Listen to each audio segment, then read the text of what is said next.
Ava Kunjabihari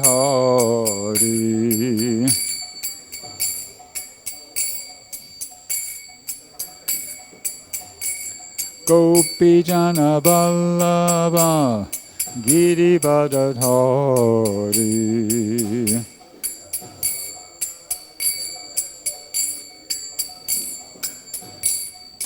Gopi Jana Vallabha Girivardhari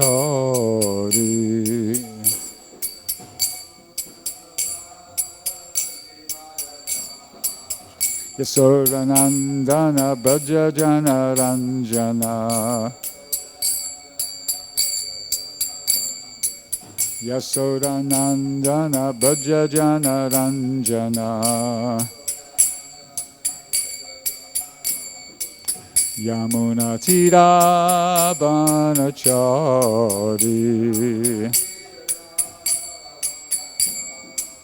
Yamuna Tira Banachari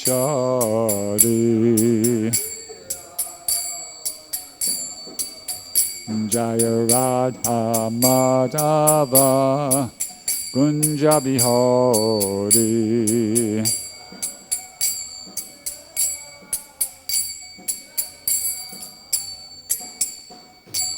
Vishnupad Paramahansa His Divine Grace A.C. Bhaktivedanta Swami Srila Prabhupada Ki Jai ISKCON BBD Founder Acharya Srila Prabhupada Ki Jai Jayam Vishnupad Paramahansa Paravatikacharya Sotras at the Sri Srimad Divine Grace Bhakti Siddhanta Saraswati Goswami Maharaj Ki Jai Ananta Gauri Vaishnavrinda Ki Jai Namacharya Shri Haridas Thakur Ki Jai Prem se kaho Shri Krishna Chaitanya Prabhu Nityananda Shri Advaita Gadadhar Shri Vasudeva Gaura Bhakta-vrinda Ki Jai Shri Shri Radha Krishna Gogopinath Shyamakunda Radhakunda Giri Govardhan Ki Jai Vrindavan Dham Ki Jai Navadvip Mayapur Dham Ki Jai Ganga Jamuna Mai Ki Jai Bhakti Devi Ki Jai Tulasi Devi Maharani Ki Jai Samaveda Bhakta-vrinda Ki Jai All glories to the assembled devotees All glories to the assembled devotees All glories to the assembled devotees All glories to Sri Sri Guru and Gauranga. All glories to Srila Prabhupada. Om Namo Bhagavate Vasudevaya. Om Namo Bhagavate Vasudevaya. Om Namo Bhagavate Vasudevaya. So, reading from Srimad Bhagavatam, 3rd Canto, Chapter 27, entitled Understanding Material Nature. We're up to text 15. Manyamānas tadātmānam. Manyamānas tadātmānam. Anaṣṭo naṣṭavan mṛṣā. Anaṣṭo naṣṭavan mṛṣā. Naṣṭe haṅkaraṇe draṣṭā. Naṣṭe haṅkaraṇe draṣṭā. Naṣṭa-vitta ivāturaḥ. Naṣṭa-vitta ivāturaḥ. Manyamānas tadātmānam. Anaṣṭo naṣṭavan mṛṣā. Naṣṭe haṅkaraṇe draṣṭā. Naṣṭa-vitta ivāturaḥ.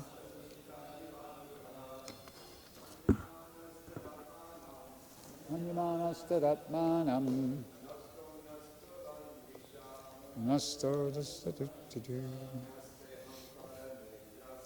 Naṣṭe haṅkaraṇe draṣṭā. Naṣṭa-vitta ivāturaḥ.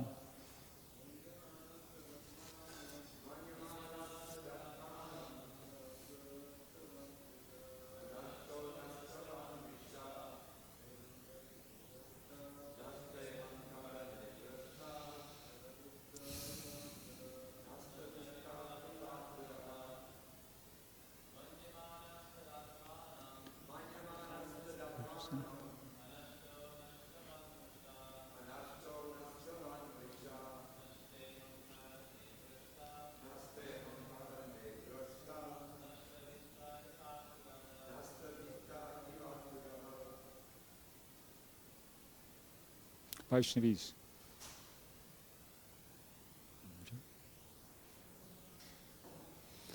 Manyamānas tadātmānam.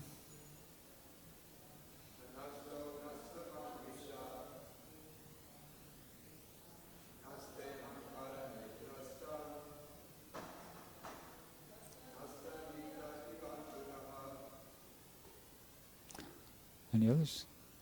Okay. Manyamāna, thinking. Tadā, then. Ātmānam, himself. Naṣṭa, although not lost. naṣṭa-vat, as lost. mṛṣā, falsely. haṅkaraṇe, because of the disappearance of the ego. Draṣṭā, the seer. naṣṭa-vittaḥ, one who has lost his fortune. Like. āturaḥ, distressed. Translation and purport by His Divine Grace, A.C. Bhaktivedanta Swami Srila Prabhupada. The living entity can vividly feel his existence as the seer, but because of the disappearance of the ego during the state of deep sleep, he falsely thinks himself to be lost, like a man who has lost his fortune and feels distressed, thinking himself to be lost. Purport. Only in ignorance does a living entity think that he is lost. If by attainment of knowledge he comes to the real position of his eternal existence, he knows that he is not lost. An appropriate example is mentioned herein. naṣṭa-vitta ivāturaḥ. A person who has lost a great sum of money may think he is lost, but actually he is not lost. Only his money is lost. But due to his absorption in the money or identification with the money, he thinks that he is lost. Similarly, when we falsely identify with matter as our field of activities, we think that we are lost, although actually we are not. As soon as a person is awakened to pure knowledge of understanding that he is an eternal servitor of the Lord, his own real position is revived. A living entity can never be lost. When one forgets his identity in deep sleep, he becomes absorbed in dreams, and he may think himself a different person, or he may think himself lost. But actually, his identity is intact. This concept of being lost is due to false ego, and it continues as long as one is not awakened to the sense of his existence as the eternal servitor of the Lord. The Māyāvādī philosophers' concept of becoming one with the Supreme Lord is another symptom of being lost in false ego. One may falsely claim that he is the Supreme Lord, but actually he is not. This is the last snare of Māyā's influence upon the living entity. To think oneself equal with the Supreme Lord, or to think oneself to be the Supreme Lord himself, is also due to false ego. Om Agyanat Tamirandasya Jananjana Shalakaya Chakshur Unmilitamyena Tasmai Shri Gurave Namaha Shri Chaitanya Manobishtam Stapitamyena Bhutale Swayam Rupa Kadamayam Dadati Swaparantikam. Okay, so I kind of think I really have a handle on this. I understand this verse in purport. I'm going to present my understanding in the way of an analogy, which I hope is not an oversimplification of the whole thing, and if it is at the end, somebody can complain. But about 30 years ago, before I came up here to Dwarka, I was living down Laguna Beach at my parents' place. I just kind of finished it, I think it was in London, and I hadn't come here to this temple yet. But I was doing Sankirtan. So one day I was doing Sankirtan at Balboa Pier, which is kind of by Newport Beach. And I can't remember exactly what was going on, whether I was doing bad or was just slow or whatever, but for some reason or another, I wandered into this video arcade, which I'd heard about, from other people. And I just was looking around and, just checking the whole thing out. And at one point I decided, well, you know what? Let me just try one of these games, for the heck of it. So I put them 50 cents or whatever it was in the machine, and it was the particular one I chose was like one where you're a race car driver, and you're in the thing, and you're competing against other race cars. So when I first started out, it's interactive, you're doing something. So I was really lousy. I kept crashing and hitting the other cars and everything. But then after about a minute, I started getting the hang of it, and I started passing. Stopped crashing, and I started passing the other cars. And they show you your rank there. It flashes on the screen. Out of 10 cars, I was 9 or 10, and I started moving up in the ranks, and I got to 4 or 3, and I was thinking, okay, this is getting good now, and then it just stopped. And whoa, what's going on here, And so I started pressing all the buttons and this and that and trying to put in some more money, but it just was dead, And I started shaking the thing and kicking it, because I really wanted to. And I went to the guy who's in charge of the whole arcade there, and I said, hey, I want to continue this game. And he said, well, you can't continue that game. I said, well, what do you mean? He said, once the game is finished, it's finished. You can't continue that game. Oh man, I really wanted to get back into that game, The thing was, so I was absorbed in a virtual reality. See, that's what I think this text in Purport is describing.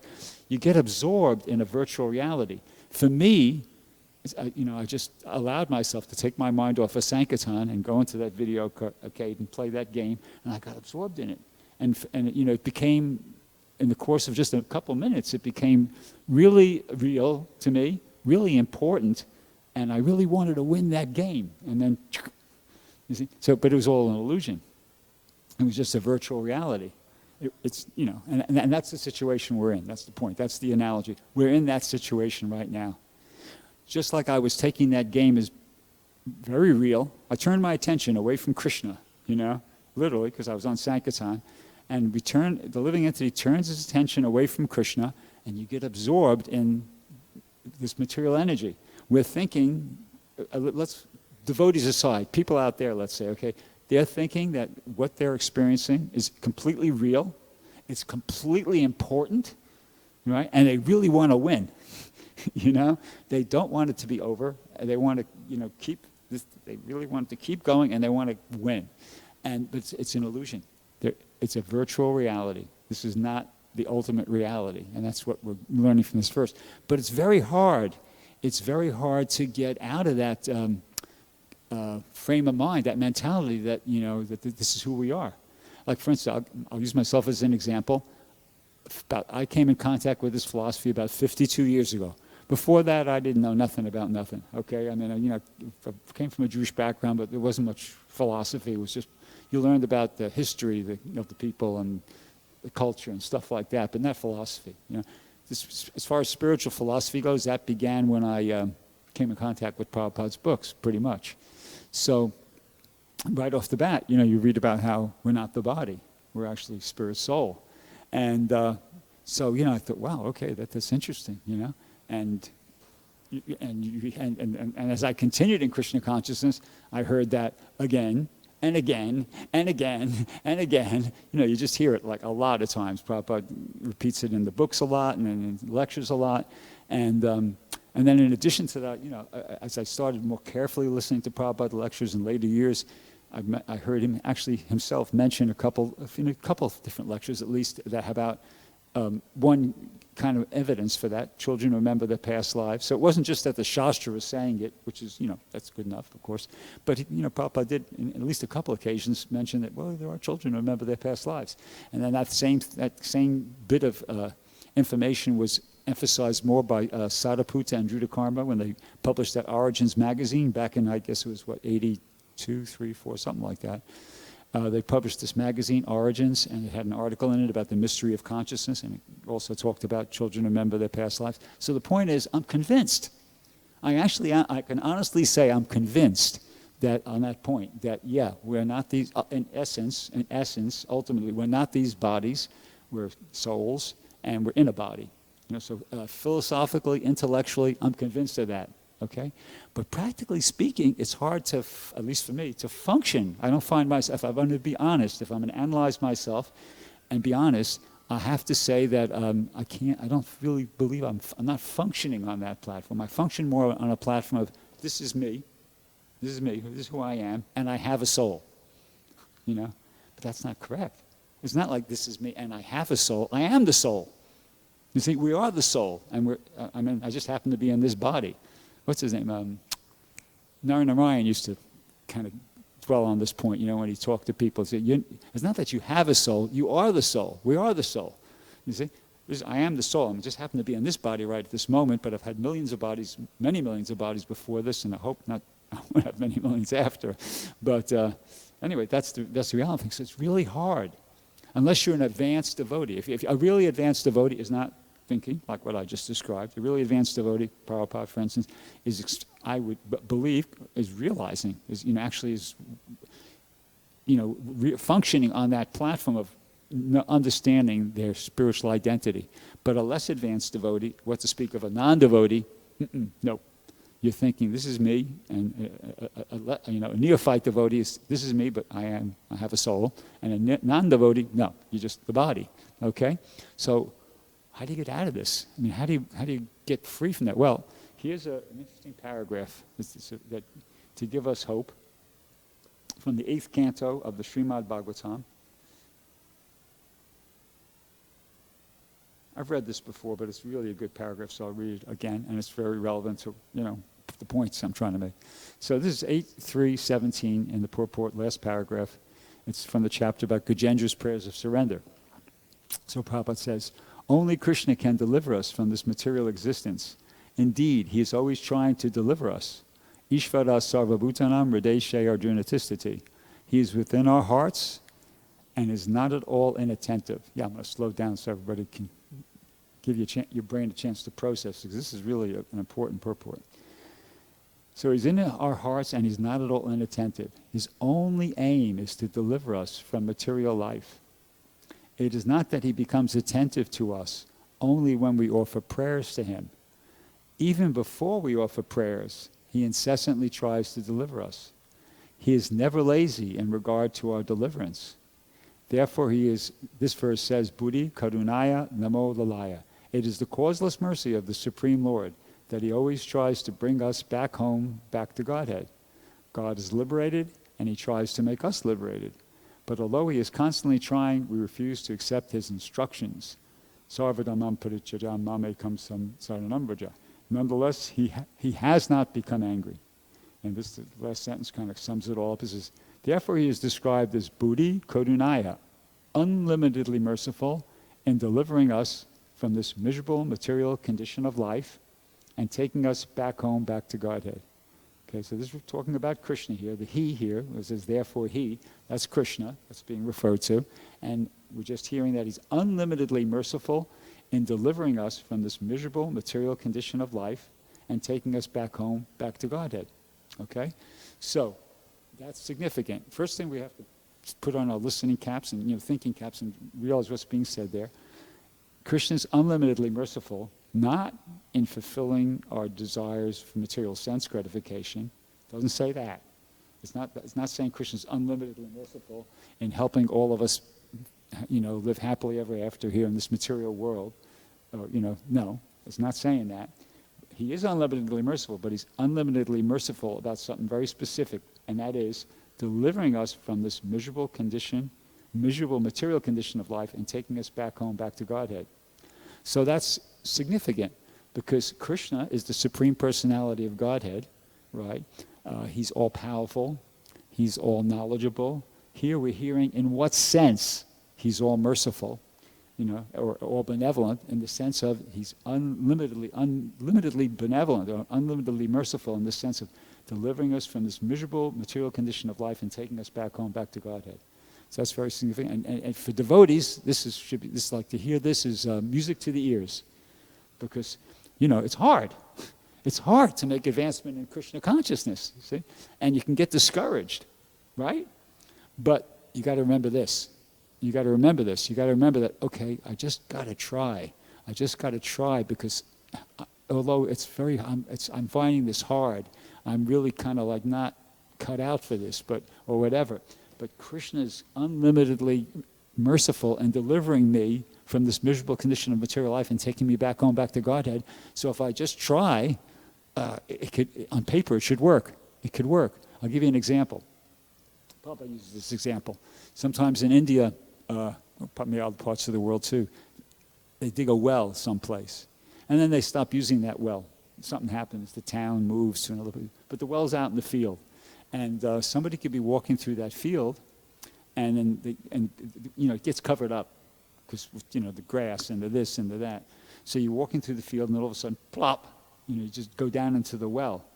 And now I did some research on it. In India, generally the wells, they dig them 5 to 10 meters deep. In most parts of India, in southern India, they just dig them about 2 meters deep, which is 6+ feet, and the other one's like 15 feet. But if you're walking along and you fall into a hole that's even 6 feet deep, most likely you're going to get hurt to some extent. In 15 foot, you might get killed. Certainly you're going to get hurt. You're going to at least sprain, break, twist something, So, okay, imagine that you've fallen into a well, and you're alive, you're still alive, but you're hurt. And fortunately, Prabhupada says in the one lecture, he talks about most times that if an animal or a human being falls into a well, that's it. Because the well's out in the middle of some field, even if you yell out, who's going to hear you? But let's say, for argument's sake, you yell out, or people knew where you were going, and when they don't see you after a couple hours, they sent out a search party for you, okay? And they find you. You've fallen in this well. So still, they're like the unlimitedly merciful. There's a few of them there. They're there with ropes and this and that, and they all want to try to get you out of that well.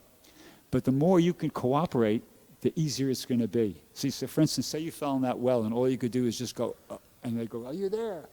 "Yeah."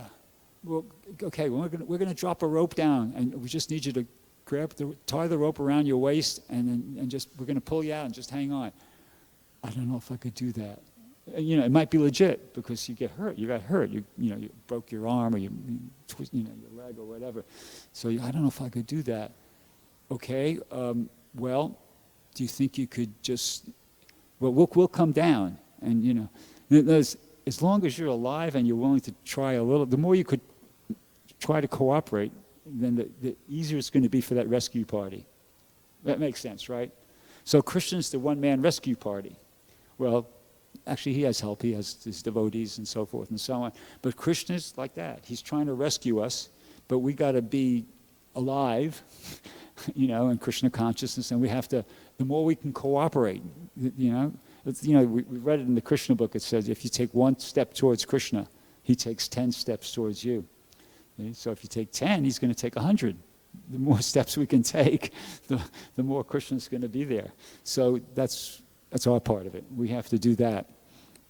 And I didn't bring it with me, but we heard yesterday in that class that Prabhupada gave about how you can't approach Krishna directly. Remember, in one part in the lecture yesterday, was saying you have to approach Krishna through the advanced devotee, the bona fide spiritual master. So that's an important point. So our efforts, so practically speaking, okay, I gave like a hypothetical analogy here, but practically speaking, what this means, to get rescued, to actually experience what I just read here about, to access this unlimited mercy of Krishna, of him delivering us from this miserable material condition of life and taking us back to Godhead. Practically speaking, what that means is following the instructions of the spiritual master. Right? Because you can't, we just heard yesterday, you don't approach Krishna directly, but you approach him through the representative, following the instructions of the spiritual master. That's tantamount with us making that effort to get out of the well, kind of thing.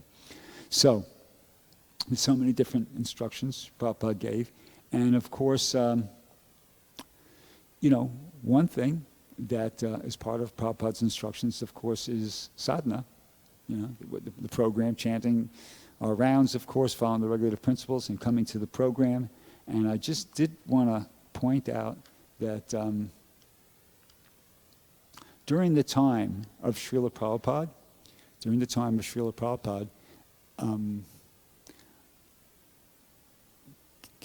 coming to the morning program was not optional.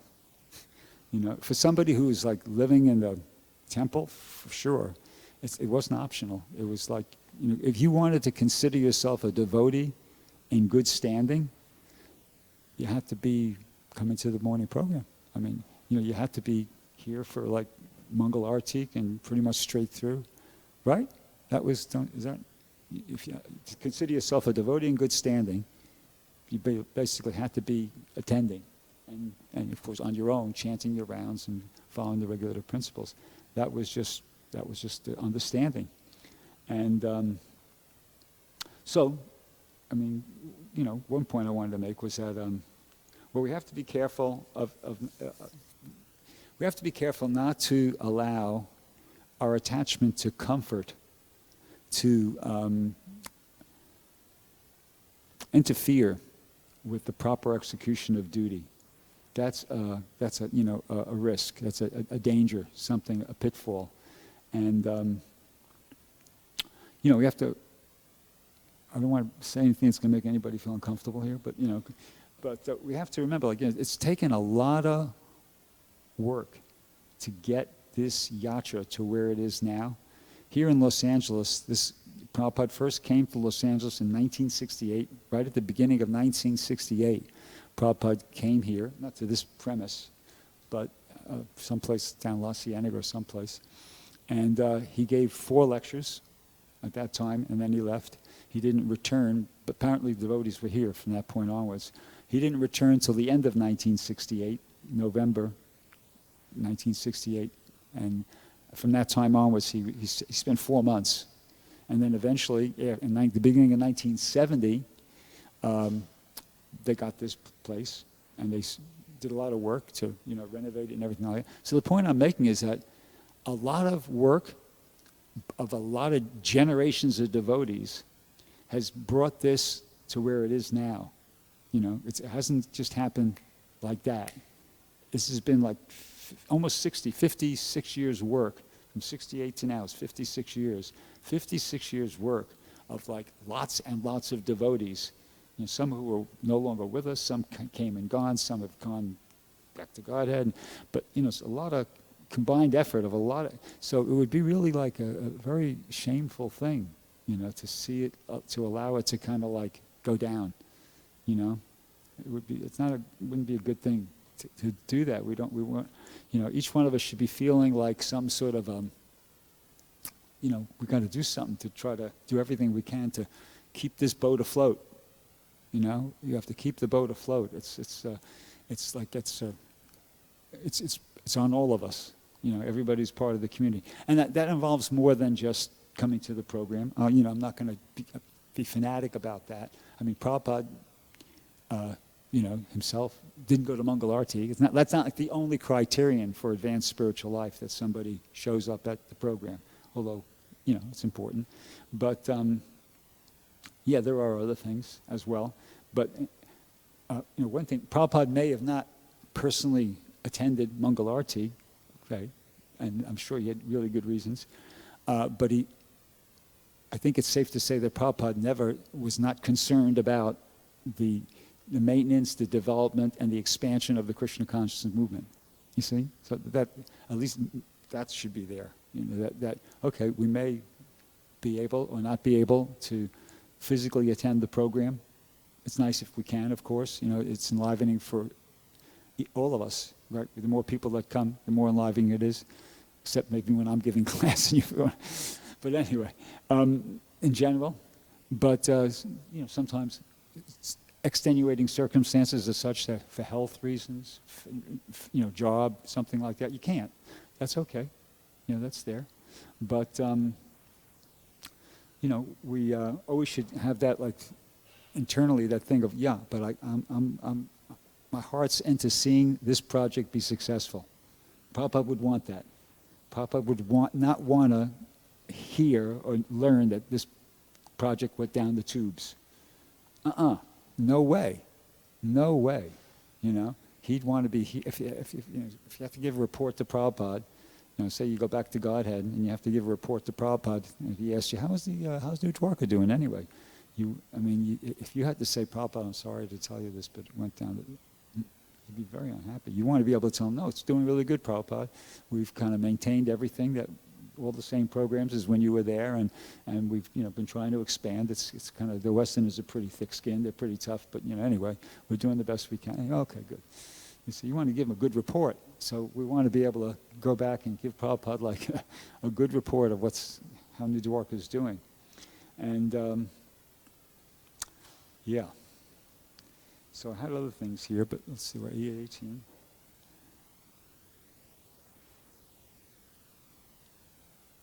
I think I'll stop there. And I'll take, if anybody has any questions or comments. Yeah, Satchidanand.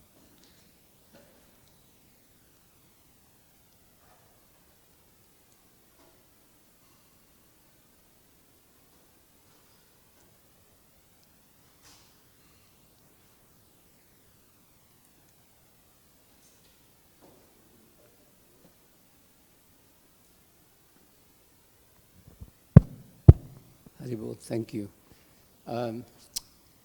You were describing about the awakening, that at one point awake. You became awake. Right? Did you say that? Awake? The weight? Awake. Awake. Awake, yeah. So that awakening, sometimes it's been, it comes to a lot of people, not just devotees, like some awakening. And we see that devotees get fully engaged, they're like really experiencing for some time. And then for some circumstances, certain circumstances happens that they went back to, unfortunately some of them, not all of them, to things that they were doing before. And some other ones, they just keep practicing, but they still, kind of not participating as it is expected. So my suggestion to you, if you can make a comment, why? Because also I'm supporting this. In the Bhagavad Gita, we heard the whole battle of Kurukshetra, what was going on. And at the last part of the battle of Kurukshetra, almost, Arjuna has some setback. And one time when, I think Indian person in the crowd asked Prabhupada, how is it that Arjuna was lamenting when, like he's supposed to read the Bhagavad Gita and everything. Okay. And also, of course, we know this is a pastime, we can say that. And then Prabhupada answered, well, he's a human. It's like there's a human nature, he's his son. So it appears like transcendental, and then went back to Prabhupada giving the answer that it's a human nature. So it appears that sometimes this awakening is not 100% for us, for the practitioners. Sometimes we're really like, someone can be really high up there and then suddenly goes back. Can you make a comment in that? Yeah, I'll make a comment. And my comment will be start off by saying that I'm not sure that you're suggesting that Arjuna kind of backslided a little bit. Not Arjuna, but it's some little example, spark or something that... It may be. It is possible to backslide, okay? It is possible to backslide in devotional service and, to get a bit of an awakening, and then you kind of get a little bit careless, sloppy, lazy, and you backslide and you slip back down into a lower, functioning in a lower state of consciousness. That's there. Another point, though, is that you should use that maybe to evaluate ourselves, but be very careful to apply that to others. Because, like for instance, when you're in school, at least when I was in school, when I was in first grade, they teach you arithmetic, and they teach you that you cannot, this is a rule, this is a hard and fast rule, you cannot subtract a larger number from a smaller number. You can't subtract 8 from 3. You can't do it, because 8 is bigger than 3, so you can't subtract 8 from 3. That was, what you learned in first grade, and if you had a test, and if they asked that question, can you subtract a larger number from a smaller number? If you said anything other than no, you'd be incorrect and you'd be marked wrong, okay? When I got to 5th grade, and they start teaching you algebra, they teach you, actually, you can subtract a larger number from a smaller number. You get a negative number. All of a sudden, the whole thing changed. You get a negative number. So and then that's, a whole new concept is introduced. So my point is that in Krishna consciousness, that's there. There's higher and lower understanding. It's not the same. For instance, in the Bhagavad Gita, Arjuna was very uncomfortable.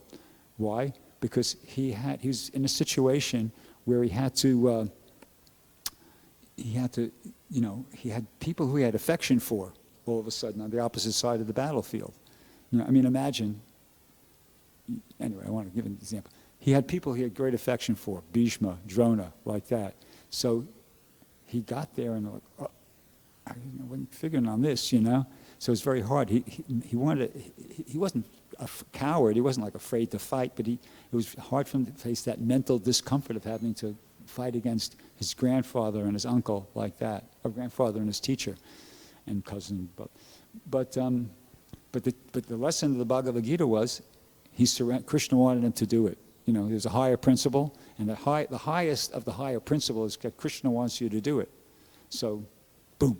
If he got there and say it was just the opposite, let's have an opposite Bhagavad Gita.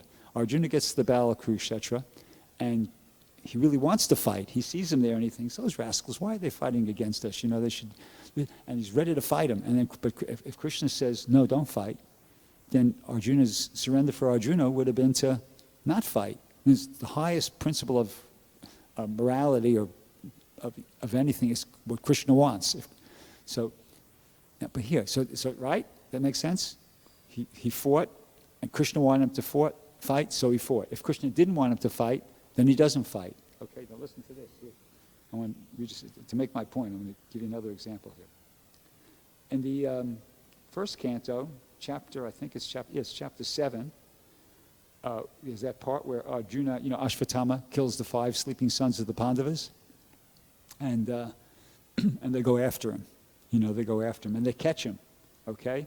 Now, when they catch him, Arjuna catches him, and he binds him with ropes, like an animal, it says.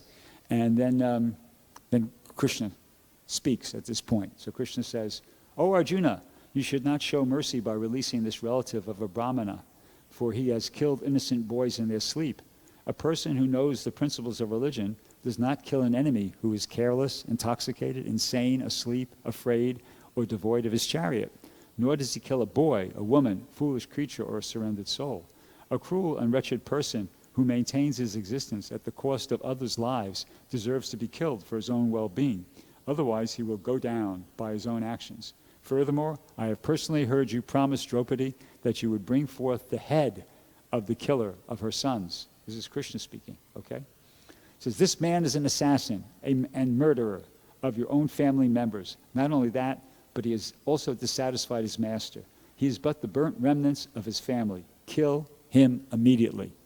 Krishna says that to Arjuna, okay, at that point. So, of course, we know what happened.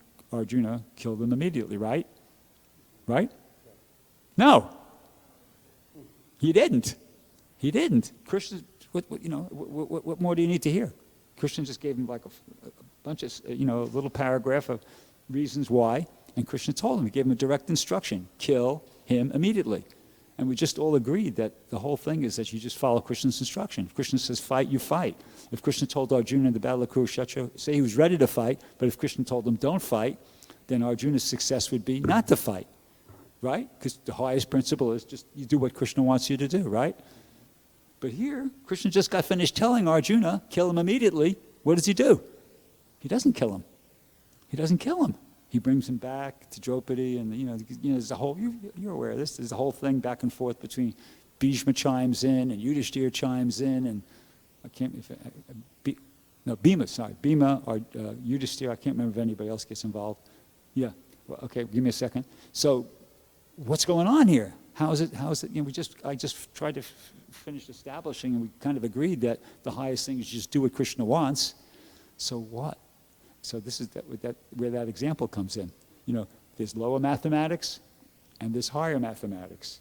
There's lower spiritual life and there's higher spiritual life. The Bhagavatam is referred to as the Amala Purana, the spotless Purana. It's dealing with something that's higher than what's in the Bhagavad Gita, rasa. So this is like rasa. Arjuna, he's not displeasing Krishna. I mean, superficially it seems to a less advanced person who was not knowledgeable, they would think, well, wait a minute, he's disobeying Krishna. This is like he's going against the Bhagavad Gita. The lesson we learned in the Bhagavad Gita, just do what Krishna wants you to do. But not really. There's rasa involved here. So it's a higher mathematics. It's like, put it that way. That's my understanding of what, that's what you were referring to. There's higher and lower principles even in devotional service. Mother Shampri, you want to say something?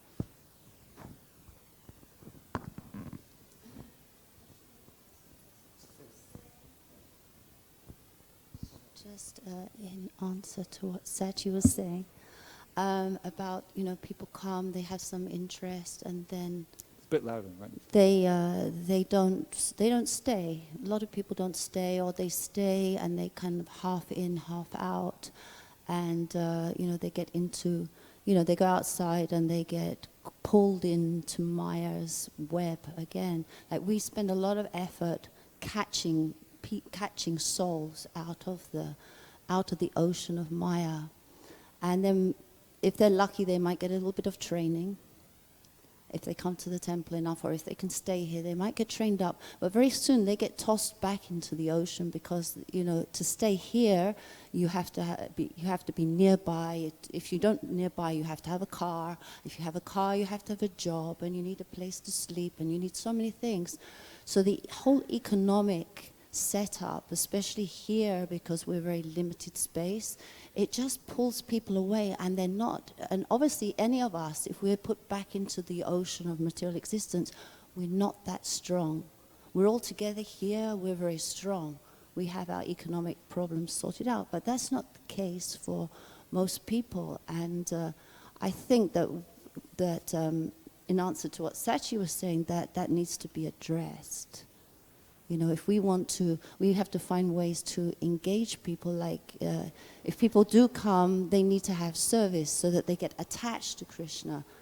They have to be here, so they're going to get attached. But there's so few services. There's just pujari, then you have to be suchi, or you have to be Brahmin, or the kitchen. There's so few, it's so limited. Most of the roles are already taken. There's very little service for new people. And the people who are here are working very hard to keep things running. They don't necessarily have time to show, different people every week how to do something. They want someone who's solid, who's here, who's going to do something. So we're kind of in this difficult problem on a physical, it's a physical problem of time and space and facilities and things like that. I think that's my personal input on Sachi's question. That was a comment. That was a comment. That was a comment. Okay, yeah. thank you. Sorry. It was a comment. Professor.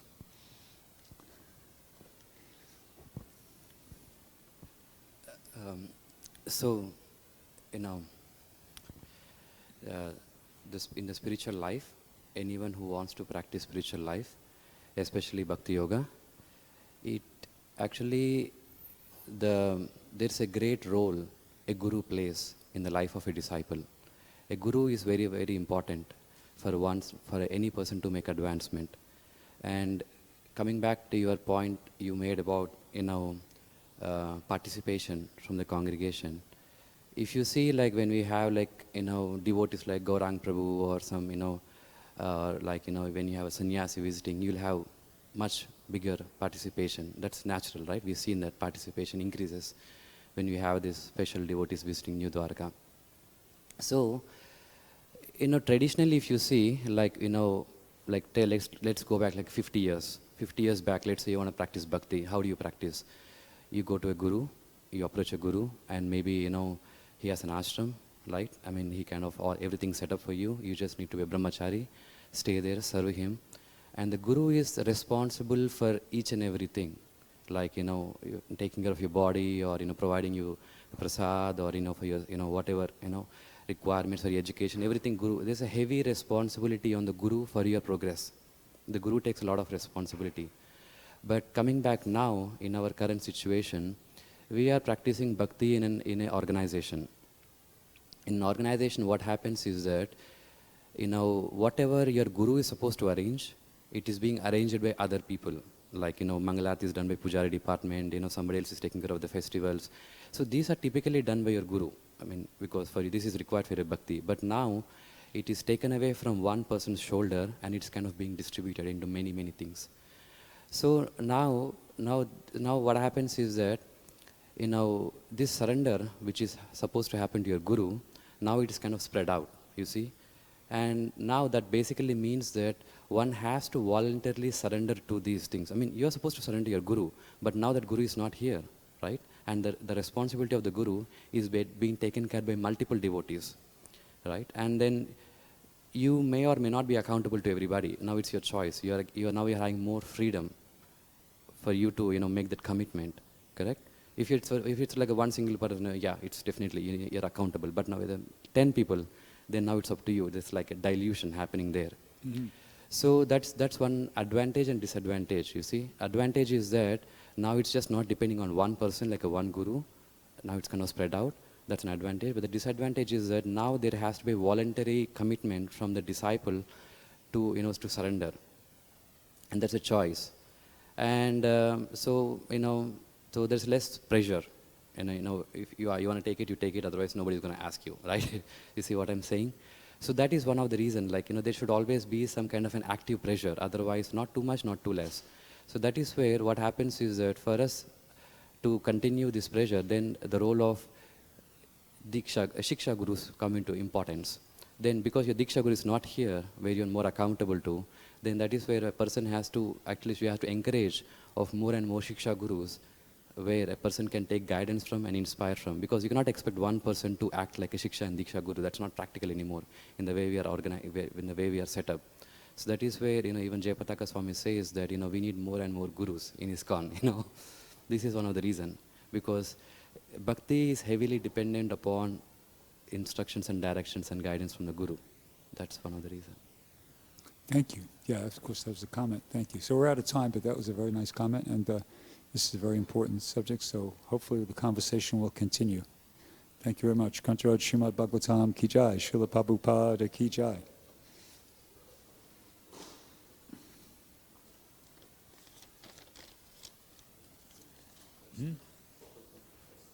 You're going to the Fulton. Okay. Okay.